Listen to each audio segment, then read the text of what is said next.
What's that you're doing? Tanong ni Dexter sa kambal na anak na sina Jeraine at Jerry Ann. Mula sa pagbubutingting ng iba't ibang kulay na cardboards at retaso ng tela at damit na pinaglumahan, tumingin ang mga ito sa kanya, saka nagsipagngitian na nagpalitaw ng mga bunging front teeth ng mga ito. They were just 4 years old, pero nabungian na agad ng ngipin dahil masyadong matakaw sa candies at chocolates. Ipinabunot na niya ang mga iyon kaysa mangitim. Nasa unahan pa naman. Doll's Daddy, sagot ng panganay na kambal na si Jerry Ann. Identical twins ang dalawa, subalit marami ang nagkokomento na mas maganda ito kaysa sa bunsong si Jerine. Lolo Augusto said, Tita Rowan loves them. Napangiti siya. So hindi rin naiba sa karamihan ng mga 4 years old niya. Busy rin ang mga ito in finding a way to please Rowan to make her homecoming a wonderful celebration. We're excited to meet her daddy. Anang mas matalino sa kambal na si Jeraine. Lolo Augusto said she will bring us many pasalubong. Nagbimito sa excitement. Lots of chocolates. Ani Jerry Ann. Yes, segunda ni Jeraine. Natawa siya sa mga ito. Bungi na nga kayo chocolates pang nasa isip ninyo. Where's your ate by the way? Panabay na inginuso ng kambalang nakapinid na pinto ng silid na panganay niyang si Charmaine. 11 anyos na ito. Nasa puberty stage. Mahirap na itong pakisamahan. She was in transition, a phase where she no longer felt like a kid, but still much too young to be a lady. Is she up to something? Tanong niya. A present perhaps para kay Tita Rowan? Napalunok siya pagkabigkas sa pangalan ng dating katipan. Like the rest of those who know Rowan and her homecoming plans, mistulang may mga dagang naglalaro sa kanyang dibdib sa tuwing maiisip ang ideyang magkikita nila silang muli ng dalaga. He could not wait for that moment to come. Ano kaya ang magiging reaksyon niya sa muli nilang pagharap? At si Rowan, how would she face him? Galit pa ba ito? Napahugot siya ng hininga. Mas mamarapatin pa yata niya ang maging galit pa rin ito sa kanya kaysa indifferent. At least may pag-asa pa kahit papano na may puwang pa rin siya sa buhay nito. Kung hindi man sa puso nito. Mahirap ang umasa at muling mabigo. One broken heart with Rowan was enough hell to last him a lifetime. Hindi naman sa hindi niya minahal si Charis. Oh, he did. And very much too. Madali namang na-revive ang paghangang inilaan niya para dito nung una niya itong nakilala. Besides, she possessed traits that endeared him for him. At sa paglipas ng panahon, nagawa na rin niyang lubusan itong patawarin sa pagmamanipula nito sa tulong ni Katrina upang mapikot siya. But he could never forget. Kahit patuloy niyang sinasabi na napatawad na niya si Katrina, mahirap pa rin para sa kanya na harapin ito na hindi naaalala at mulit-muling nasasaktan sa ginawa nito sa kanila ni Rowan. Later, he found out from Lucille and her husband Will, who happened to be a family friend of Joseña's, na inggit at paninibugo ang marahil ay nagbunsod kay Katrina upang gawin iyon sa pamangkin. She hated Rowan for stealing her star. Di man ito teenager pa lamang si Katrina ay kung ano-ano na ang pinsalang ginagawa nito sa higit na nakababatang pamangkin. It was discovered later na gumuna sa alcohol. May 6 na taon na itong nailalabas mula sa Alcohol Rehabilitation Center. Pero ngayon daw ay aktibo na itong miyembro ng Alcoholics Anonymous at madalas maging speaker sa kung ano-anong convention laban sa alcoholism. She was still single and beautiful sa kabila ng dinanas na setback. Little by little, Katrina was squeezing herself back to the elite circle she grew up in. Napagkikita na naman ito sa recent years sa mga society page sa mga pangunahing broadsheet at magazine. Just go check her in her room, Dad.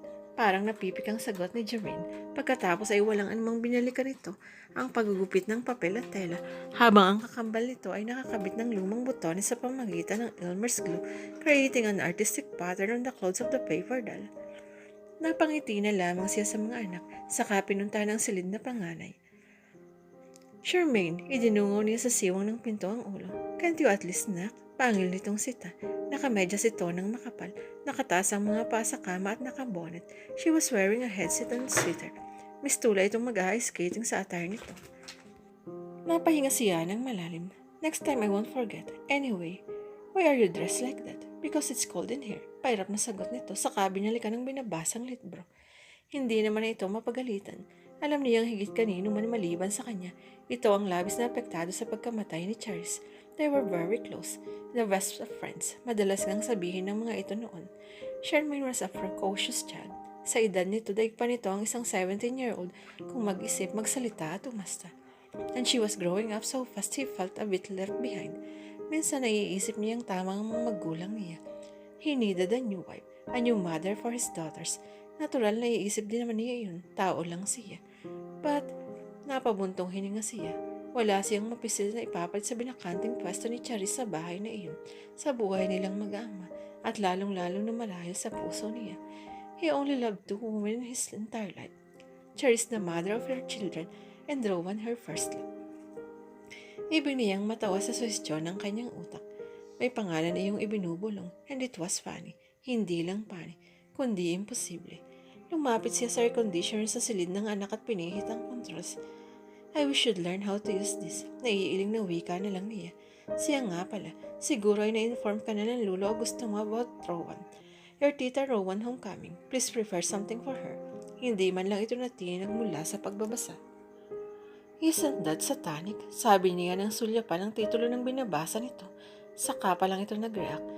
Dad, this is a Harry Potter, you know. It's a children's book. But it contains stuff like witchcraft and the like. Hamon niya.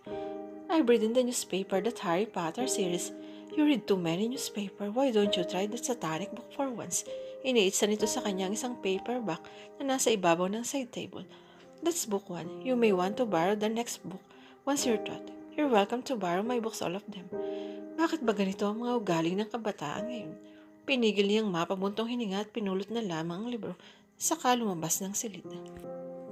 Nakaramdam si Dexter ng nostalgia na muli niyang pagtungtong ng magarang law ng Villa Hosenya, para yung deja vu na nangyari 12 years ago, the first time he set foot on the property. Pero katulad kaya ng nadama niya ng pagkikita ni Rowan in her debutant's gown, ang madarama niya sa muli nilang pagkikita. He doubted that. Hindi pa man ay nakadarama na siya ng pangingimi. Kids behave. Bili niya sa mga anak na animo mga putakting na oppress. Dali-daling nagsipak-takbuhan ng mga ito papasok sa villa. Isinara niya ang pinto ng kotse at sumunod na rin sa mga ito. Nasa pintuan na siya ng mapahinto sa paghakbang. He heard laughter, a sound that was music in his ears. It was a familiar melody. He was 20 years old again. He was again the young lover, eagerly anticipating his beloved apparition. Dexter, kung hindi pa sanata mong mahinang tampal sa kanyang pisngi, hindi pa siya matatauhan. Ilang beses siyang napakurap-kurap bago nakilala ang may-ari ng mukhang karap niya. Hello, tumatawang sabi nito. Stress malamang yan or nostalgia? I don't know. Both ang isip niya. Ikaw kaya ang magpalaki ng 3 anak. Nakasimangot niyang sabi kay Katrina. Si Don na gusto. Kahit matagal na silang kasal ni Charles, hindi niya natutuwa ng tawaging Tito Augusto ang matanda. Nasa back porch, making barbecue for his dearest daughter. Kumabog ang dibdib niya. Katrina was obviously trying to tease him based on what knowing smile. Hindi siya dapat magpahalata na apektado siya just by the mere idea na kasama niya sa ilalim ng iisang bubong. Gaano man yung kalawak si Rowan. Where are you going? Usisa niya ng mapulang nakastakings ito. Sanay siya sa galumrosang attire nito kahit nasa bahay lang. Pero iba ng usapan kapag naka-stockings ito. I have a speech to deliver. Nakataas ang kilay na tugon nito. She looked like a winch from a black and white movie. So if you'll excuse me, you're blocking my way. Binigyan niya ito ng daan. She left a trail of the channel number 5 in the living room. Napapailing na inihatid niya ito ng tanaw. He kept forgetting to tell her about the article he had read that said channel number 5 was the favorite scent of grandmothers and elderly ladies. Napangiti siya. Lola na naman talaga ito. Apo nito ang kanyang mga anak sa pamangkin nito. Though ayaw nito magpatawag ng lola. Tita Katrina ang tawag dito ng mga anak niya. Dumiretso siya sa back porch. Naroon si Don na gusto na mistulang albularyo. Sa panyong nakatali sa noon ito habang sige ang pagpaypay ng barbecue grill. Sigurado siyang pakananan naman ng kambal ang mangkeping look nito. May disenyo ng Powerpuff Girls ang panyong pinagdugtong para masakop ang may kalakihang ulo ng Don. Abala naman si Sherman sa pagtitext habang nakaupo sa rocking chairs. Oh Dexter, there you are. Bati ni Don na gusto na hindi humihinto sa pagpapay kahit pawisan na. The old man never called him by his nickname.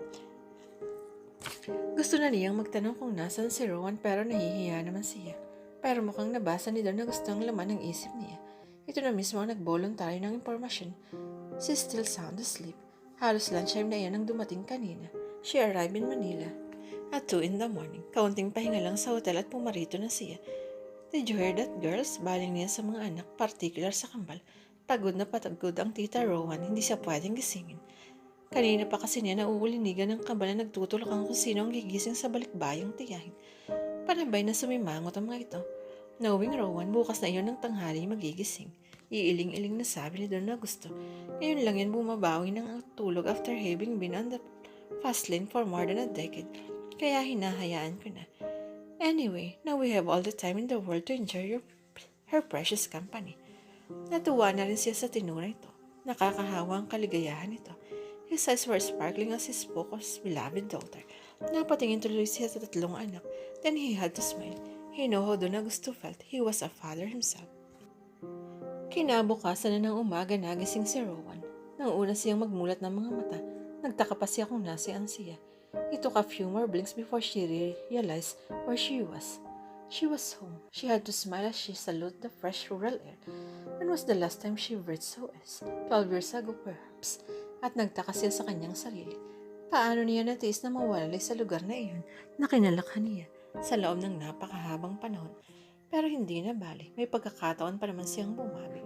Muli siyang nag-inat bago dumiretso na sa banyo at naligo. Nalibago siya sa pakiramdam ng tap water sa kanyang katawan, but it felt wonderful. Galing ang tubig nila sa tangke ng tubig sa gilid ng villa, pero pakiramdam niya, it was holy water from Lourdes. Suddenly, everything was rosy and sunny and beautiful.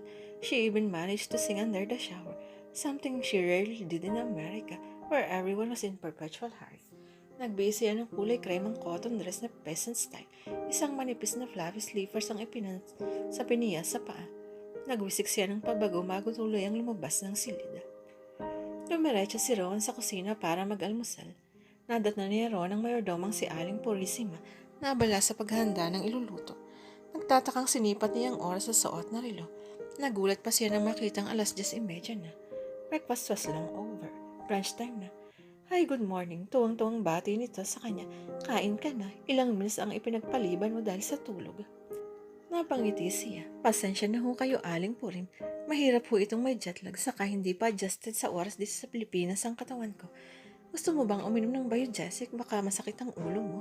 Habang nagsasalita ay kumikilos na ito upang ipaghain siya ng makakain.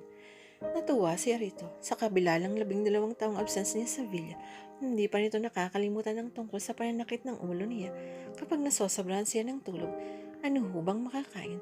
Teka't iinitin ko itong champurado. Alam kong paborito mo ito, pero yun ay kung hindi pa nagbabago ang panlasa mo sa pagtira mo sa Amerika ng pagkatagal-tagal. Si Aling Puring naman, syempre hindi na yun mababago, dila ko na yun. Anyway, mas gusto ko yung may kasamang inihaw na tuyo, Aling Purs. Aling Purs ang tawag niya dito kapag naglalambing siya. May sapsap ba tayo? Siyang-siyang matanda sa kanya. Hindi mo pa rin pala nakakalimutan ng sapsap. Meron tayong sapsap. Sandali at ipag-iihaw kita habang iniinit ko itong champurado. Kumuha ito ng sapsap at saka nagtungo sa kinoroon ng ihawan sa back porch. Naiwan siyang mag-isa sa kusina. Abala marahil ang ibang kawaksi sa villa sa kanya-kanyang gawain. She helped herself in making Batangas brewed coffee. Hindi siya gumamit ng electric coffee maker. Sa halip ay naglaga siya ng tubig at pinakuluan doon ng galapong. Pinakaalaman na rin niya ang iniinit na champurado ni Aling Puring. Dinagdagan na iyon ng ginadgad na tabliya upang mas tumapang ang chocolate flavor. Kasama ni Dexter si Jerry Ann sa pagtitwitol sa back porch nang dumating doon si Aling Purissima. Malapit na nilang mabuong mag-ama ang hugistang proyekto nito na gawa sa Mulabe.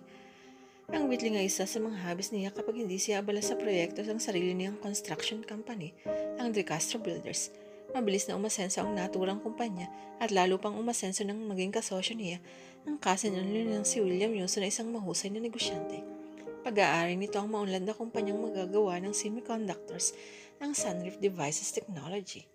Sa kasalukuyan ay may 2 pabrika iyon sa bansa. Ang isa ay nasa Laguna at ang isa pa ay nasa Cavite. Ang head office niyon ay nasa Ortigas Center, malapit sa kinatatayuan ng gusali kung saan nangungupahan ang De Castro Builders.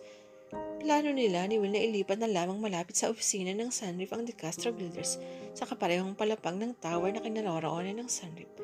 Bukod sa pag-ukit sa kahoy, mahilig din siya sa pagdodrawing. Hindi man siya eksperto sa paintbrushes at pintura, magaling naman siyang lumikha ng dibuho gamit ang labis at ordinaryong ballpen o signpen. Caricatures ang forte niya at bat-bat ng ganun ang dingding ng bahay nila. His children loved them. Narito ang gift ko kay Tita Rowan, tanong sa kanya ni Jerry Ann. Tumango siya. Wooden lang bibigay niya sa dating katipan. Sumabad si Charmaine na nauna lamang kay Aling Purisima sa pagdating. I thought you made a caricature of her dad. Tanong nito na mukhang nagising on the right side of the bed. Her face looked cheerful and sunny. That's a solemn expression of usually wore. Naka-frame na yun, diba? Hindi na siya nagsalita. Just last night he decided to keep a sketch. Eksahirado ang features ni Rowan sa caricature. Caricature it was, pero naroon pa rin ang aking gandang hindi may tatanggi ng signo mga artist na guguhit sa mukha nito. Anong gagawin mo na kung hindi mo naman ibibigay sa kanya? Tanong muli ng pangalan niyang anak. I-display mo sa wall natin. Umiling siya. I don't know. Basta I can't give it to her. Her head is the size of the mountain in that piece. Baka magalit lang siya sa halip na matuwa. Parang nadismaya si Charmin sa narinig. You mean she's that sungit? Hindi naman. Kaya lang, napakamot na lamang siya sa pisngi at nakagawian niya kapag walang masabi. Luckily, Aling Puring came to his rescue. Hindi masungit ang Tita Rowan mo, Charmin. Hindi siya nagmana sa Senyorita Katrina. Salamat sa Diyos. Kung gusto mo siyang makausap, puntahan mo siya sa kusina. Malamang na nagkakape yun. Bigla siyang ninervyos. His hand instantly got clammy at sumalang pagkayas ng hawak niyang kahoy. Dumaslis ang matalim na kutsilyo sa isa niyang daliri. Shit, mura niya. Sabay subo at saka sinupsop ang naaksidenteng daliri. Indinura niya ang dugo sa lupa at muling sinupsip iyon. Dad, is Tita Rowan cranky in the morning? Usi siya ni Charmin. Napansin dito ang sugat niya. Hindi, sagot niya habang tinatalian ng panyong na sugatang daliri. She loves to eat, so I'm sure. Sinulya pa niya si Jerry Ann. Magkakasundo kayo ng Tita Rowan. Naglalambing na piningot niya ang tainga nito. Go join her while I clean my wound. Lalagyan ko lang ng band-aid at baka ma-infect. Tumayo na siya takmang papasok sa kabahay nang maamoy ang inihaw na tuyong isda. Request ni Rowan, paliwanag ni Aling Puring. Napangiti siya. So the princess loves to you. Talaga nga palang jologs ang panlasa nito. Mga bata, dahil nyo na ito sa Tita Rowan. Sigurado ako naghihintay na yun sa mesa. Utos ni Aling Puring sa kambal na agad namang tumalima. Interesadong hinabol niya ang tingin ng mga anak habang papasok ang mga ito sa bahay. Hindi nakatiis ang mawala ang dalawa sa kanyang paningin. Pumasok na siya ng tuluyan at susubok-subok na lumapit sa breakfast room. Nakanugnog ng kusina.